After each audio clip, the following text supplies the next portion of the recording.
क्या रमज़ान में दिल के मरीज रोज़ा रख सकते हैं या नहीं? सहरी और अफ्तारी का मुकम्मल सेफ डाइट प्लान क्या है जो कि आपकी जान बचा सकता है? अस्सलाम वालेकुम friends and welcome back to our channel. Friends, Ramzan आते ही एक सवाल लाखों दिलों में पैदा होता है। क्या रमज़ान के दौरान दिल के मरीज रोज़ा रख सकते हैं? अगर रख सकते हैं तो क्या खाएं, कब खाएं और कितना खाएं? क्या सहरी में ज्यादा खाना फायदेमंद है या नुकसानदेह? क्या अफ्तार में ज्यादा ऑयली चीजें दिल के लिए खतरनाक साबित हो सकती हैं? तो फ्रेंड्स, आज की इस मुकम्मल और कम्प्रीहेंसिव वीडियो में हम दिल के पेशेंट्स के लिए रमजान के दौरान मुकम्मल ग़िज़ाई और सेहत का रूटीन तफसील से और साइंटिफिक फैक्ट की रोशनी में डिस्कस करेंगे, ताकि आप ना सिर्फ इबादत सुकून से कर सकें बल्कि अपने दिल को भी बहुत ज्यादा महफूज रख सकें। तो सबसे पहले एक बुनियादी बात समझ लें, हर दिल का पेशेंट एक जैसा नहीं होता। अगर किसी को रिसेंटली हार्ट अटैक हुआ, शदीद दिल की कमजोरी यानी कि हार्ट फेलुअर हो, बेकाबू ब्लड प्रेशर हो या बार बार चेस्ट पेन की शिकायत हो, तो ऐसे पेशेंट को रोजा रखने से पहले लाजमी तौर पे अपने कार्डियोलॉजिस्ट से डिस्कस कर लेना चाहिए। लेकिन वो पेशेंट्स जिनकी हालत कदरे स्टेबल हो, ब्लड प्रेशर और शुगर कंट्रोल में हो और वो मेडिसिन रेगुलरली ले रहे हों, तो वो डॉक्टर की इजाजत से मुनासिब एहतियात के साथ रोजा रख सकते हैं, क्योंकि रोजा दरअसल आपकी बॉडी के मेटाबॉलिज्म को रीसेट करने का एक नेचुरल प्रोसेस है। लेकिन अगर आपकी डाइट और आपका मामूल गलत है तो यही रोजा दिल पर इजाफी प्रेशर भी डाल सकता है। तो फ्रेंड्स, अब बात कर लेते हैं सहरी की। सहरी दिल के मरीज के लिए सबसे ज्यादा इम्पोर्टेंट वक्त है, क्योंकि यही खाना पूरे दिन के लिए हमें एनर्जी फराहम करता है। अब सहरी में सबसे बड़ी गलती ये होती है कि लोग ज्यादातर साल्टी, फैट्स या पराठों और तली हुई अशिया का इस्तेमाल करते हैं। अब ज्यादा नमक हमारी बॉडी में पानी की रिटेंशन यानी कि उसको रोक लेता है, जिससे ब्लड प्रेशर हाई हो सकता है और दिल पर ऑब्वियसली फिर प्रेशर पड़ता है। इसलिए सहरी में हमेशा लाइट, बैलेंस्ड और फाइबरस फूड लेना चाहिए, जिनमें दलिया, oats, brown bread, boiled egg, कम फैट्स वाला मिल्क, दही, दालें और जब वो सबसे बेस्ट ऑप्शन जो है वो ताज़ा सब्जियां हैं।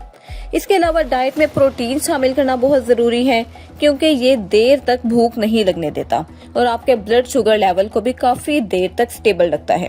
मुनासिब मिकदार में पानी की इंटेक बहुत जरूरी है, लेकिन एकदम बहुत सारा पानी पीना भी आपको फायदा नहीं देगा। सो बेहतर है कि सहरी के दौरान वक्फे से ज्यादा पानी पिया जाए और कैफीन जैसे कि चाय और कॉफी का इस्तेमाल ज्यादा ना करें, क्योंकि ये आपकी बॉडी में पानी की कमी का बाइस बन सकता है। इसलिए इसको लिमिटेड रखना बेहतर होता है। अब आ जाते हैं इफ्तार की तरफ, जहां सबसे ज्यादा गलतियां होती हैं। पूरा दिन भूखा रहने के बाद अचानक से एक साथ बहुत ज्यादा खाना, और वो भी खास तौर पर ऑयली चीजें जैसा कि समोसे, पकोड़े और दूसरे बहुत सारे मीठे ड्रिंक्स वगैरह, दिल के मरीजों के लिए बहुत ज्यादा खतरनाक हो सकते हैं। अब अचानक ज्यादा खाना खाने से ब्लड शुगर तेजी से बढ़ता है, तो ऑब्वियसली उसके रिस्पॉन्स में इंसुलिन में भी इजाफा होता है। अब इसके नतीजे में हार्ट बीट बहुत ज्यादा तेज हो सकती है। अफ्तार का आगाज सुन्नत के मुताबिक हमेशा खजूर और पानी से करें, लेकिन मिकदार का ख्याल रखना भी बहुत जरूरी है। 1 या 2 खजूर लेना काफी होता है। इसके बाद कोई हल्का सा सूप, सैलड या ग्रिल या बॉइल्ड चीजें वो आपके लिए बेहतरीन रहेगी, जैसा कि चिकन या फिश वगैरह, लेकिन वो बहुत ज्यादा ऑयल में ना बनी हो। इसके अलावा दालें और वेजिटेबल्स हार्ट पेशेंट्स के लिए बहुत ज्यादा इम्पोर्टेंट होती हैं।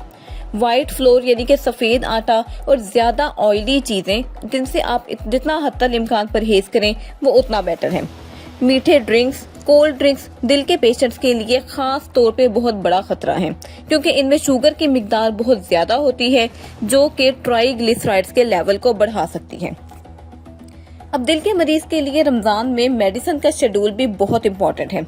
बाज़ दवाएं दिन में 2 या 3 बार लेनी होती हैं, इसलिए हमेशा डॉक्टर से मशवरा करके इन्हें सहरी और अफ्तार के मुताबिक एडजस्ट करें। बगैर मशवरा दवा को छोड़ देना या उसका वक्त बदल देना उनके लिए खतरनाक हो सकता है।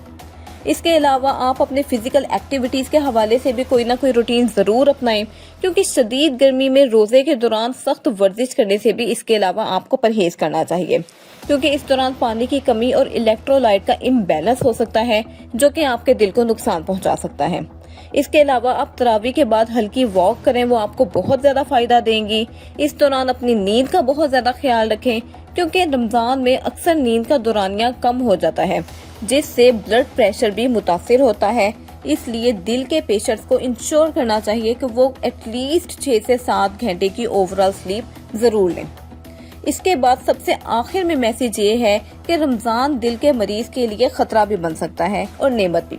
ये सब इस बात पर डिपेंड करता है कि आप अपनी डाइट को, अपनी मेडिसिन को, वाटर इनटेक को और रोजाना की रूटीन को कितनी समझदारी से ऑर्गेनाइज करते हैं। आपका बैलेंस, सिंपल डाइट, कम नमक, कम ऑयल, मुनासिब पानी और बाकायदा मेडिकेशन और डॉक्टर से प्रॉपर कंसल्टेशन, यही वो आप लोगों की हैबिट्स हैं जो कि आपके दिल को महफूज रखने में बहुत ज्यादा हेल्प आउट करेंगी। अब आप या आपके घर में कोई भी दिल का मरीज है तो इस रमजान एहतियात को अपनी इबादत का हिस्सा बना लें, क्योंकि आपकी ये रूटीन अल्टीमेटली आपके लिए बहुत ज्यादा बेनिफिशियल होगी। तो फ्रेंड्स, ये थी हमारी एक छोटी सी इन्फॉर्मेटिव वीडियो। आई होप कि ये वीडियो आपके लिए या आपके घर में किसी पर्सन के लिए इन्फॉर्मेटिव रही होगी।